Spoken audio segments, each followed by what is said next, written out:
नमस्कार, India top news में आपका स्वागत है। Breaking news Ballia. हर वकीलों को 3 लाख रुपए दे सरकार। जयनारायण पांडे, अध्यक्ष bar council of Uttar Pradesh Ballia जिले में जिला न्यायालय में बार में जयनारायण पांडे, अध्यक्ष bar council of Uttar Pradesh ने बैठ कर के सभी समस्या को सुना और यह आश्वासन दिया कि सभी की समस्याओं का समाधान किया जाएगा। जयनारायण पांडे ने 11 लाख कुछ रुपए गरीब वकीलों को सहायता दी। शुरू में तो कुछ वकीलों ने विरोध किया, परंतु बाद में स्वीकार कर लिया गया। जयनारायण पांडे ने वकीलों के हित की बात कही है। एक परिचय बता दीजिए। जयनारायण पांडे, अध्यक्ष बार काउंसिल उत्तर प्रदेश। या किस प्रकार की आप बलिया आए हुए हैं, क्या था मामला? बलिया में एक अधिवक्ताओं के लिए कोविड-19 आजकल चल रहा है, तो उनके लिए कुछ धनराशि का अंश लेके आए हैं, जिससे कि ज़रूरतमंद अधिवक्ताओं को सहायता हो सके। ये बहुत बड़ी धनराशि तो नहीं है, लेकिन 11,64,000 की धनराशि है और इसमें ज़रूरतमंद अधिवक्ताओं के अगर जाएगा तो कुछ उनकी मदद हो सकेगी, इसलिए लेके आए हैं। और जो कुछ अधिवक्ता इससे असंतुष्ट हैं, कह रहे हैं कि 600 रुपये 150 रुपये, क्या एक अधिवक्ता की ही हैसियत रहेगी? नहीं, ये जो धन है इसमें 600 रुपये से मतलब नहीं है, ज़रूरतमंद अधिवक्ताओं से संबंधित है ये। अच्छा। और बता दूं, 1850 अधिवक्ताओं की जो सूची है उसमें बहुत से ऐसे अधिवक्ता है जो क्राइटेरिया निर्धारित की गई है उसमें वो नहीं आएंगे। मुश्किल से 500 या 600 अधिवक्ता आएंगे जो जूनियर अधिवक्ता हैं। मतलब वही जो आपकी बार काउंसिल ने कहा कि 50% फर्जी है, तो फर्जी तो निकल गया। 50% में जो बच्चे उनको देना है। हाँ, वो देना है और ज़रूरतमंद अधिवक्ताओं को देना है।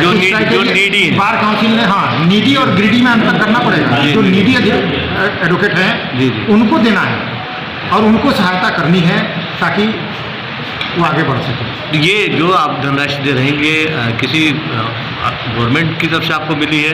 नहीं, कोई गवर्नमेंट से सहायता नहीं की है। बार काउंसिल ने अपना FDR तोड़ के 75 जिलों में डिवाइड किया है 11 करोड़ रुपये और इसमें COP के अनुसार जितने अधिवक्ता आ रहे हैं उसको डिवाइड करके हर जिले को दिया गया है COP वाइज।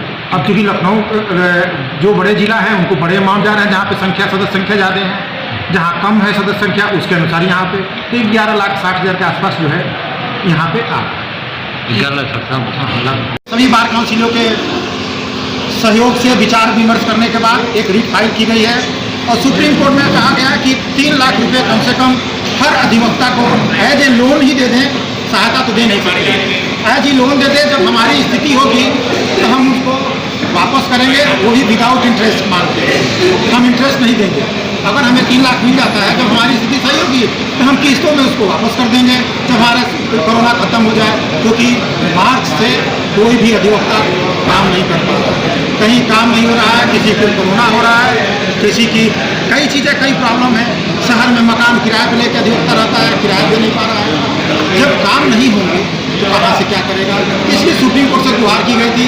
माननीय हाईकोर्ट ने आदेश किया था गवर्नमेंट को, राज्य सरकार को, कि आप गारंटर के रूप में बने और गारंटर के रूप में बन के अधिवक्ताओं को पैसा दें, लोन लेके दें आपसे। आपको बता दूं कि उस आर्डर का कंप्लायंस नहीं हुआ, उस आर्डर के खिलाफ चैलेंज हो गए। वो एक PIL फाइल हुई थी माननीय हाईकोर्ट, आपको भी संज्ञान में होगा। माननीय हाईकोर्ट ने आदेश किया था। माननीय हाईकोर्ट ने, मैं बहुत बहुत धन्यवाद देना चाहूँगा कि उन्होंने लिया था। हम लोग भी पूरी आंदोलन कर रहे हैं, पूरी मांग कर रहे हैं सरकार से कि हमारे अधिवक्ताओं को, हमारे अधिवक्ता भाई को, आप सबको तो कर रहे हैं, हमारे अधिवक्ता भाई को क्यों अछूते रखे हुए हैं? आप मकान बनवा रहे हैं, घर बनवा रहे हैं, लैट्रिन बनवा रहे हैं, रोड बनवा रहे हैं, सब कुछ कर रहे हैं, आपका स्वागत है। लेकिन हमारे अधिवक्ता भाई को क्यों भूल रहे हैं? अधिवक्ता भाई को करिए, वो कहाँ जाएगा? आपको कोर्ट के रूप में राजस्व की इकट्ठा करके आपको देता है, करोड़ों रुपया पड़ा हुआ है, आप उसको जारी करिए, आप उसको डायरेक्ट दीजिए या बार काउंसिल की संस्था है आप उसको दे दीजिए, बार काउंसिल पैसा बांटे। हमारे पास फंड नहीं है कि मैं दे पाऊँ। बार काउंसिल को रजिस्ट्रेशन के अलावा कोई धन नहीं मिलता है। जो टिकट, स्टाम्प की ड्यूटी जितनी भी आती है, मैं आपको बता दूं जानकारी के लिए, वो राज्य सरकार में जाता है, जिसका चेयरमैन एडवोकेट जनरल होता है, प्रिंसिपल सेक्रेटरी LR होते हैं, जो उनकी सहमति से ही होते हैं। मृतक आश्रितों का निवारण हुआ है, तमाम इस समय 1 साल के अंदर मैं बता दूं आपको जानकारी के लिए 2017 से पेंडिंग जो था 1500 अधिवक्ताओं को मृतक आश्रित थे, हर एक अधिवक्ता को 5-5 लाख रुपए दिया गया है। मैं खुलेआम कर रहा हूँ, मैं खुद उसका आपको बता दूं 2000 के लगभग 1 साल के अंदर की मैं बात कर रहा हूँ। जब से मैं पहुँचा उसकी तो बता रहे हैं पहले कि 2 साल तो कार्य नहीं होता रहा, बार काउंसिल सस्पेंड रही। 2000 अधिवक्ताओं को मेडिकल क्लेम दिया गया, जो रजिस्ट्रेशन के जो पैसे जाते हैं उसी फंड से दिया जाता है जो इकट्ठा होता है। 2000 बीमारी के अनुसार है, किसी को 25,000 है, किसी को 10,000, किसी को 15,000, एक क्राइटेरिया है। इस तरह से करके करोड़ों रुपये का जो मेडिकल सहायता बार काउंसिल ने दिया है।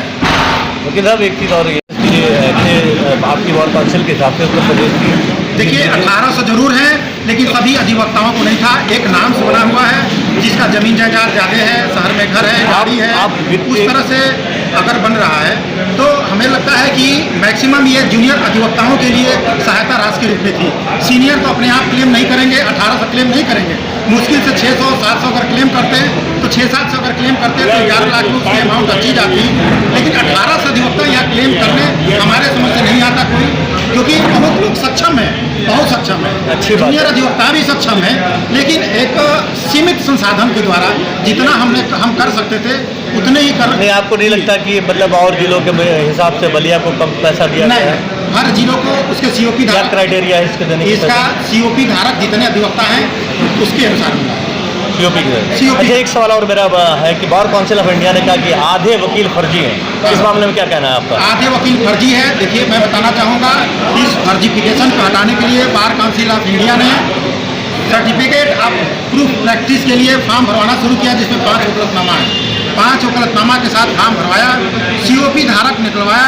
तो आपको मैं बताना चाहूँगा 3,80,000 में आज के डेट में 1,82,000 सीओपी धारक अधिवक्ता हैं। इतने कम हो गए हैं। पूरी इंडिया में 12.5 लाख जो अधिवक्ता थे 6 लाख पे आ गए हैं।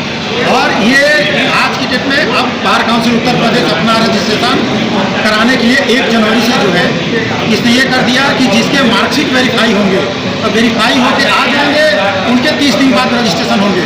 अब हम लोग यूनिवर्सिटी से वेरीफाई करने के बाद ही अब उनका रजिस्ट्रेशन कर रहे हैं 1 जनवरी 2020 से। वकील साहब, आपको नहीं लगता कि वकालत का अपराधीकरण या अपराधी का वकालतकरण हो रहा है बहुत तेजी से? जी नहीं, अपराधीकरण वकालत का नहीं हो रहा है। और अपराध तो राजनीति में भी है, और वकीले भाई केवल वकील ही अपराध नहीं कर रहा है, वो प्रैक्टिशनर एडवोकेट कभी भी अपराध नहीं करता। मैं आपको बता दूँ, अगर कार्ड लेके अगर प्रैक्टिस नहीं करता है, बाहर जमीन कब्जा करता है, दुनिया करता है, उससे कोई मतलब नहीं। अगर शिकायत आ गई तो हम निकाल के बाहर करेंगे।